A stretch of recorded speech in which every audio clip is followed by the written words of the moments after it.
Selamat sore Publikers, ketemu lagi dengan sesi mini kelas jurnalkawasan.com. Ini sesi mini kelas yang ketiga ya, melanjutkan dari dua sesi mini kelas sebelumnya. Masih ngomongin seputar bagaimana sih melamar pekerjaan di perusahaan-perusahaan. Nah, kalau sebelumnya saya bicara soal tips and trick untuk melamar pekerjaan. Nah, yang kedua itu kemarin saya bicara soal soft skill, hard skill, terus bagaimana menulis CV yang baik, terus kesalahan-kesalahan pada saat pengiriman CV, baik itu salah waktu, salah maksudnya salah nyepam, maksudnya sering-sering ngirim email berkali-kali. Nah, sekarang kita ngomongin persiapan interview. Nah, sebelum masuk persiapan interview, kan teman-teman kan sudah kirim ya CV tadi. Saya review sedikit ya tentang CV dan cover letter ini. Nah, CV dan cover letter itu sebenarnya dua bagian yang terpisah. Kalau dulu dalam pengertian zaman saya ngelamar kerja ya, kita ngomongin zaman dulu lah ya, itu masih dalam bentuk paper, bentuk kertas.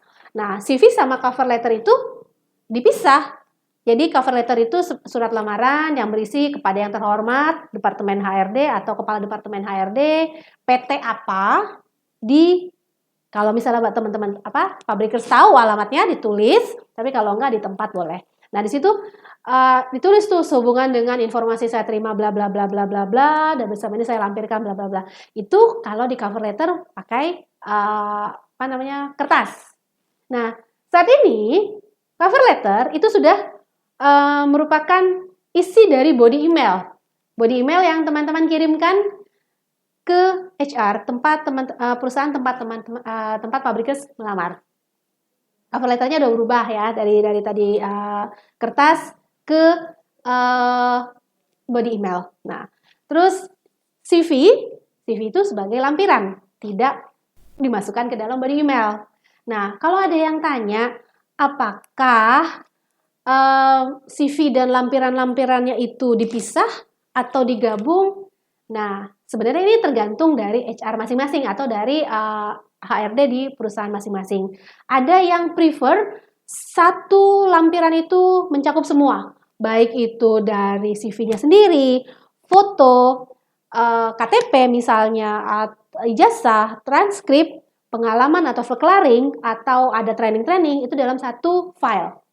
Biasanya sebelumnya HRD itu menulis maksimum file yang dilampirkan misalnya 3 mega atau 4 mega. Jadi kalau bisa fotonya itu dikompres dulu ya, jadi nggak makan tempat Outlook-nya HR.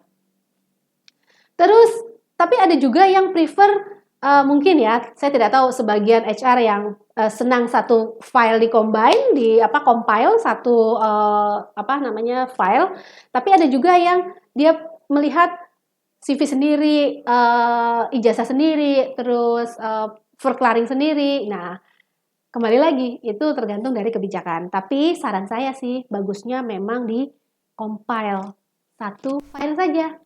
Jadi dari halaman 1 itu CV, halaman kedua itu misalnya ijazah, terus verklaring, terus pengalaman, terus training, terus terakhir itu bisa KTP, bisa kalau saya bilang kakak, nah, terus dan NPWP misalnya, atau kalau misalnya ada perusahaan yang mewajibkan kartu kuning dari Disnaker ya dicantumkan juga di situ. Nah, itu tadi review sedikit ya, flashback tentang cover letter dan CV. Nah, setelah CV dan cover letter terkirim, teman-teman dapat panggilan nih. Nah, baik itu panggilan lewat telepon, atau lewat WhatsApp, atau lewat email. Nah, apapun itu, media apapun itu, pastikan teman-teman mereply. Kenapa? Karena di situ terlihat keseriusan teman-teman untuk melamar posisi tersebut. Kalau jadwalnya bentrok gimana, Bu? Ya, minta reschedule. Biasanya HRD menerima untuk reschedule. Tapi pastikan kalau memang Anda bersedia datang ataupun minta di schedule itu dijawab di dalam baik itu email, telepon atau media yang sekarang adalah WhatsApp ya gitu. Lanjut, sekarang sudah ketemu nih jadwal panggilan untuk tes, psikotes, terus interview. Nah, teman-teman sudah lulus screening tahap pertama, tes. Selanjutnya masuk ke tahap selanjutnya adalah psikotes. Lulus juga. Berarti tahap selanjutnya adalah interview, baik itu dengan HR atau dengan user. Biasanya HR dulu baru user gitu. Nah, saya mau sedikit review tentang bukan review ya, kalau saya bilang memberikan sedikit saran tentang persiapan interview. Susah-susah gampang dalam pengertian ada yang merasa itu nggak penting, tapi ada juga yang merasa, wah kalau buat saya kesan pertama itu harus baik. Interview. Nah, yang pertama adalah persiapan. Kita sudah jadwalkan interview nih. Jadwalkan interview hari Senin jam 8. Lokasinya kebetulan rumahnya itu di Bekasi Kota, terus jadwal interviewnya itu panggilannya di Kabupaten Bekasi atau Jababeka sini, di Cikarang dan sekitarnya misalnya. Sudah diestimasi jarak antara dari rumah misalnya tadi Bekasi Kota ya, atau sekitar Bekasi Timur atau Bekasi Barat ke kawasan industri. 1 jam. Jangan 1 jam mepet. Spare waktu. Kita tidak pernah tahu apa yang terjadi di jalan. Bisa saja hujan, bisa aja ban kempes, bisa aja amit-amit ya misalnya ya bensin habis misalnya, kita tidak pernah tahu. Selalu ada spare waktu. Kalaupun sudah di spare dan kira-kira akan terlambat, lebih baik diinfokan. Jadi HR itu sendiri punya estimasi atau punya perkiraan akan terlambat. Berarti dia kalau memang saat itu jadwal interviewnya banyak, nah dia bisa diisi dulu slotnya itu dengan jadwal orang lain. Gitu. Tadi persiapan. Yang kedua, pakaian. Ada yang nanya, Bu, apakah pakaian itu harus hitam putih? Tidak juga sih. Tidak juga. Mungkin ada yang sebagian perusahaan ya mewajibkan hitam putih. Tapi kalau tidak diwajibkan hitam putih, ya tidak usah pakai hitam putih. Gitu. Pakaian harus well groom, bukan berarti baru, tapi well groom harus yang enak dilihat. Bukan berarti bermerek. Bukan berarti juga harus yang body press atau gimana, atau malah jangan juga sih gitu. Tapi yang enak dilihat dan sesuai dengan bentuk badan kita. Jangan badan kita ini nggak six pack tapi maksa pakai baju yang body fit.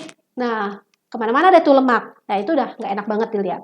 Nah, kalau buat ladies ya, buat girls, nah nih, kalau memang tidak terbiasa memakai hak tinggi, jangan dipaksakan. Karena kita tidak pernah tahu apakah nanti pada saat interview itu kita naik tangga atau kita lokasi dari parkiran ke tempat interview itu jauh dan istilahnya kaki kita ternyata ya mudah-mudahan sih tidak apa-apa ya selama berjalan. Tapi kalau tidak terbiasa bisa jadi entah keseleo, ketelisut dan sebagainya gitu. Nah, kalau memang tidak terbiasa jangan dipaksakan dengan high heel. Tuh. Terus ini juga pernah, bukan pernah ya, saya punya pengalaman tentang body smell atau body odor. Ada yang mungkin, saya tidak tahu, mungkin karena dia, kalau saya bilang, dia lebih pede dengan parfum yang segitu banyaknya. Nah, dia semprot dia tuh parfum. Saya nggak tahu dia semprot parfum atau dia mandi parfum. Tapi pada saat interview, parfumnya itu sangat kencang ya. Kalau saya bilang itu kencang banget ya, nusuk hidung gitu. Dan itu mengganggu buat kami, para interviewer. Selain juga, karena mengganggu itu, jadinya sesi interview tidak bisa maksimal. Karena kami itu sebagai interviewer pengen buru-buru kelar.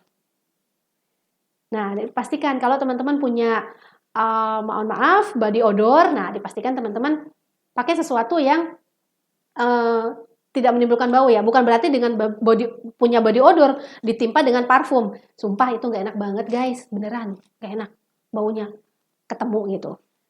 Terus tadi ya, persiapan adalah waktu. Nah, waktu tadi itu saya sampaikan adalah dia masuk ke persiapan itu adalah harus spare waktu. Kalau misalnya interview tadi jam 8, sebisa mungkin setidaknya 7.45 kita udah sampai di lokasi. Kalau lokasinya nggak tahu lah, kemarin kenapa nggak survei? Tuh. Tapi hari gini tinggal ketik apapun di internet itu pasti ada.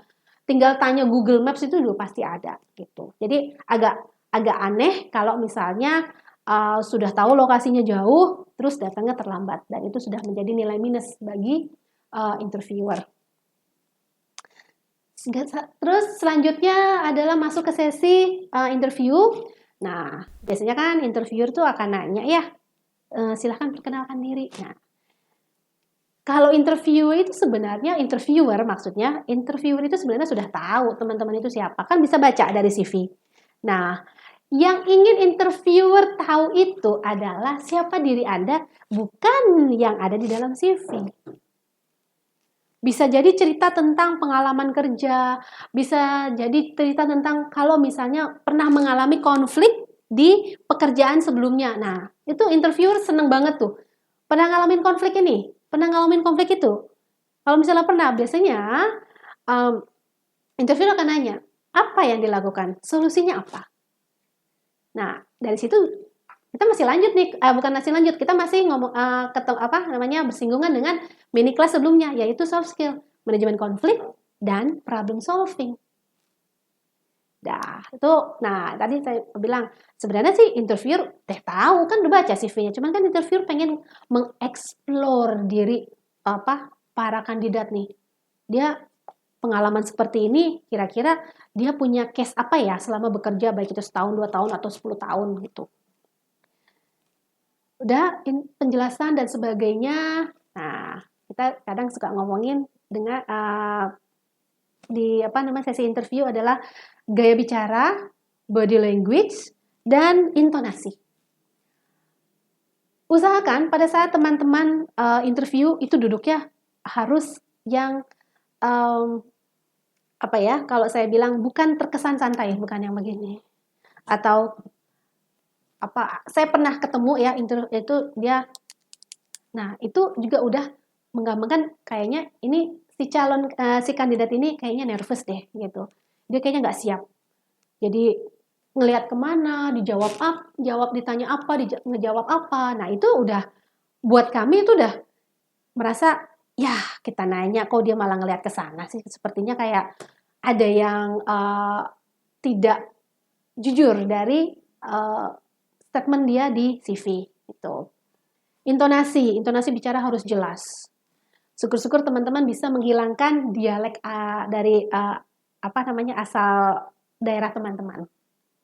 Berarti nggak boleh dong, Bu? Bukan nggak boleh, cuman kita ngomongin profesional. Ya agak aneh ya kalau misalnya kita ngomong di interview bahasa Indonesia tapi logat kedaerahannya itu masih kental. Nah itu kadang sebagian interview tuh merasa, duh nih orang kayak belum bisa beradaptasi ya di lingkungannya. Itu catatan lagi gitu. Terus intonasi, nggak boleh ngomong cepet-cepet. Jadi gini Bu, waktu saya kerja dulu itu saya punya case begini Bu. Nah case itu waktu itu saya lakukan dengan begini Bu. Ya capek mas yang dengerin juga tuh. Intonasi harus kalau bisa sistematis gitu, menjelaskan kalau misalnya tadi pernah ada konflik di perusahaan lama misalnya, terus ada solvingnya apa, nah itu dijelaskan secara runut tuh. Terus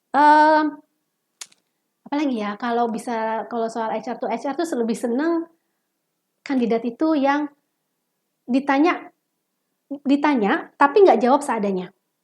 Pengalaman dulu kerja apa? Operator. Operator apa? Produksi.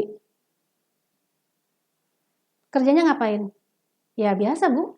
Ya biasanya apa?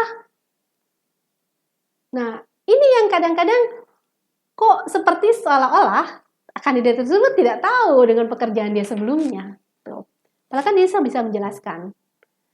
Saya sebagai operator bagian misalnya ya painting atau assembling. Nah painting atau assembling ini kita kerjanya itu pakai ya apa namanya conveyor belt gitu. Nah, kita kalau misalnya barang keluar tuh Bu setelah selesai painting, nah itu kita bagian kita Bu yang assembly dan sebagainya. Nah, jadi kan kita tahu tuh, berarti memang orang ini atau kandidat ini memang benar-benar tahu kerjaan sebelumnya apa, yang dia kerjakan tuh apa. Jangan pernah ditanya apa, jawab cuma 1, 2, itu iya, itu enggak. Nah, itu kalau kami merasa, niat nggak sih gitu, niat nggak sih gitu. Nah, terus, nah ini nih yang kadang kita tuh pengen kandidat itu nanya balik ke kita. Kan kadang-kadang nih di sesi interview kalau udah mau berakhir adalah ada yang mau ditanyakan ke kami. Itu kadang-kadang mereka cuma, enggak, udah Bu, cukup. Kayak udah gitu, udah buruan pengen kelar gitu. Padahal kami sebagai HR itu pengen tahu minat para pelamar ini ngelamar ke kami itu motivasinya apa atau tujuannya apa. Tanyakan saja apa. Apapun itu yang berhubungan dengan perusahaan. Nah, saran dari saya adalah sebelum teman-teman interview, cari informasi sebanyak-banyaknya tentang perusahaan tempat teman-teman melamar kerja. Saya pernah kerja di perusahaan trading. Saya tanya, apa yang Anda ketahui tentang perusahaan kami? Ya jualan sih Bu. Ya jualan apa? Apa ya? Padahal kita pengen tahu. Sebenarnya kan informasi di internet itu luas banget, banyak banget bisa dieksplor. Nah, itu kita pengen tahu. Walaupun dia hanya sekedar baca dan hafal, tapi setidaknya dia ada minat untuk mencari tahu perusahaan tempat dia melamar bekerja. Gitu. Nah, gitu ya teman-teman. Nah, nanti kalau misalnya kita ketemu lagi nanti, mudah-mudahan kita ketemu lagi nanti ya di sesi mini kelas jurnalkawasan.com ini selanjutnya. Tapi untuk saat ini, pertemuan sesi mini kelas kali ini kita cukupkan dulu. Jangan lupa untuk like, subscribe jurnalkawasan.com. Kalau ada dislike, kita butuh syaratnya. Ya teman-teman ya, publikers, mohon maaf kalau misalnya saya ada salah kata. Sampai ketemu sesi mini kelas selanjutnya. Selamat sore publikers.